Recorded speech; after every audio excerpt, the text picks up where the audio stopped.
Jai Hind and welcome to Force Defense Academy. Today I am back again with newspaper analysis of 8th of December Indian Express का. So let's move ahead. सबसे पहली जो बड़ी news है that is Russia Saudi urge OPEC plus powers to join oil cuts. Now what does this mean? Vladimir Putin जो हैं Russia के हमारे हेड वो अर्जेंटली मीटिंग में मिले हमारे सऊदी के हेड से. That was a crown prince जिनको हम सलमान भी बोलते हैं.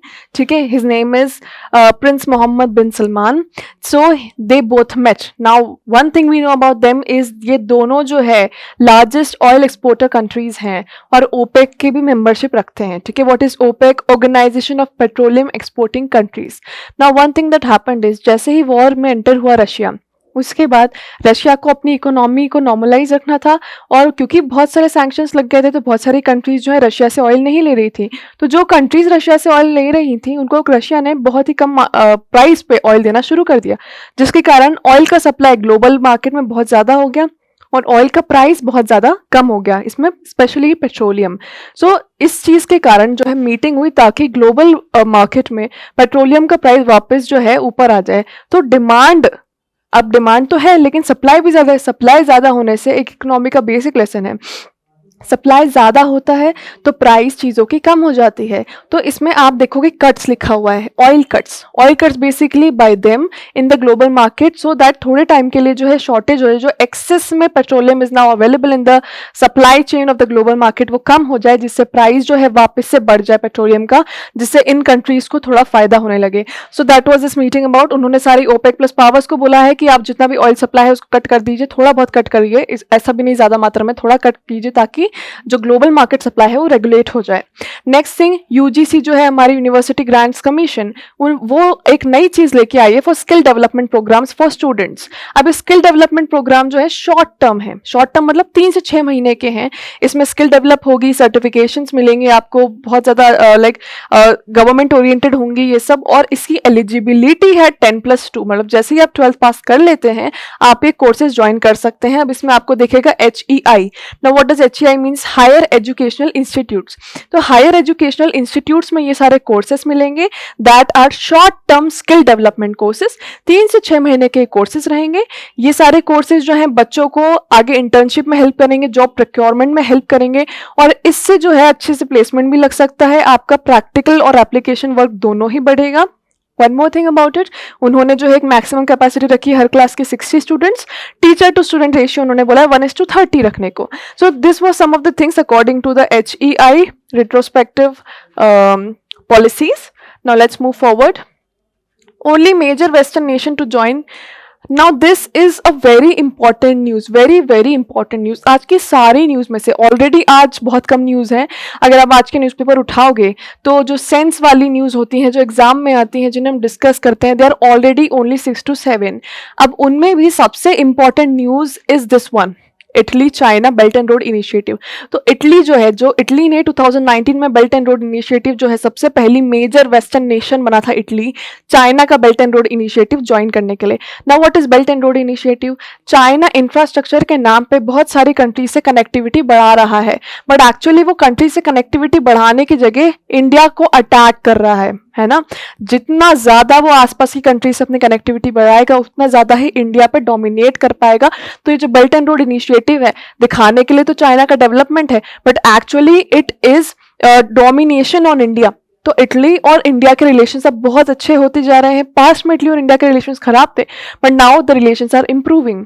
तो ये जो टर्म था पूरा, जो इनका चाइना और इटली का जो एग्रीमेंट था, that was from 2019 to 2024.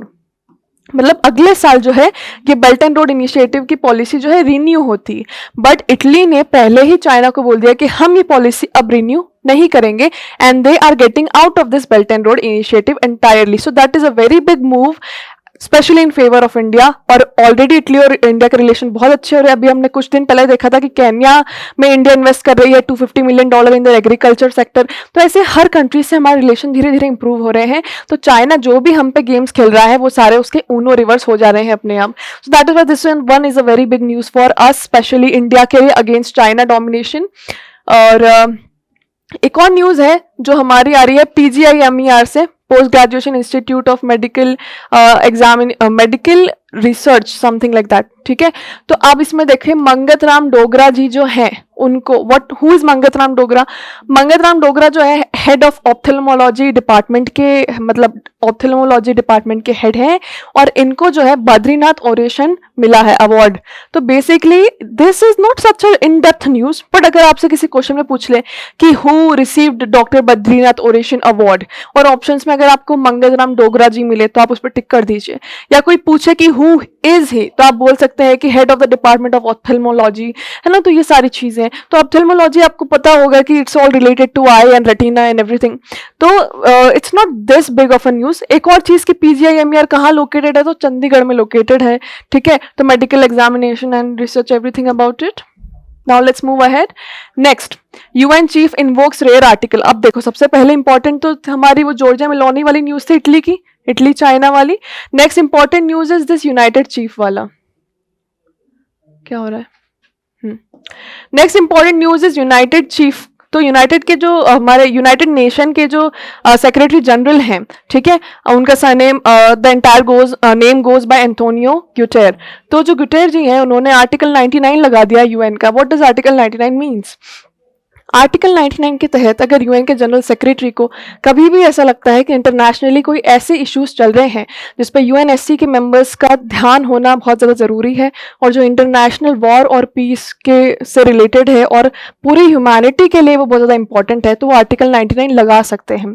Article 99 UN का जब भी लगता है तो जितने भी यूएनएससी के मेंबर्स हैं उन सबको रिटन लेटर जाते हैं उनका अटेंशन सीक करने के लिए। अब जब ये लगा तो बेसिकली उनके ग्राउंड्स ये थे कि इजराइल जो भी कुछ कर रहा है और ये जो भी वॉर हो रहा है उसमें बहुत सारे बच्चों को और औरतों की लाइफ जो है स्टेक पे है, और ये ह्यूमैनिटी के अगेंस्ट है और बहुत ज़्यादा पीस के अगेंस्ट है। तो इसके चलते इजराइल का कमेंट था कि ये जो मूव था गुटेर जी का, ये बहुत ज़्यादा मॉरली लो है। Now why did Israel said so? Morally low क्यों बोला गया? बिकॉज इजराइल का कहना है कि हम वॉर लोगों के अगेंस्ट नहीं लड़ रहे, हम वॉर लड़ रहे हैं टेररिस्ट के against. So it is not Israel versus Palestine, it is Israel versus the terrorist residing in Gaza. तो अगर आप ये लगा रहे हैं मतलब आप गाजा के जो टेररिस्ट हैं उनके लिए आप हमदर्दी जता रहे हैं। इजराइल का ओपिनियन ये है। तो टेररिस्ट के प्रति हमदर्दी जताना is a very morally low move. So that is why Israel is not happy with the United Nations Secretary General, that is Guterres, है ना। तो ये सारी न्यूज़ उसी के अराउंड है। Article 99 do remember, it can be asked in your papers.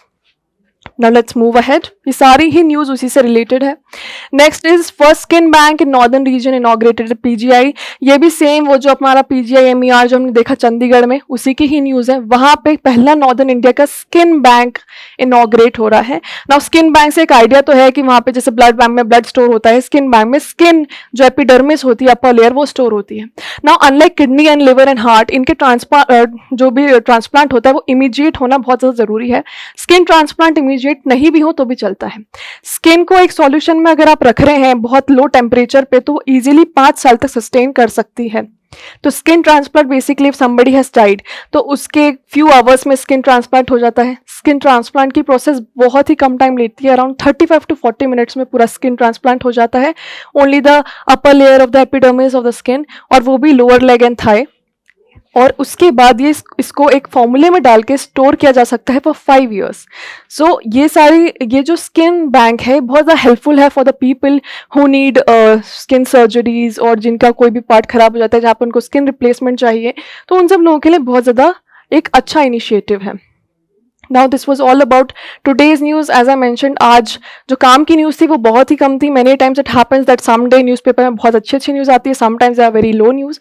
So low number of news के हिसाब से ऐसा नहीं है कि हमें concentrate नहीं करना है। All of these news are equally important. Can be asked in your paper, in your SSB interviews. For more such newspaper analysis, subscribe to our channel. Till then, Jai Hind and take care.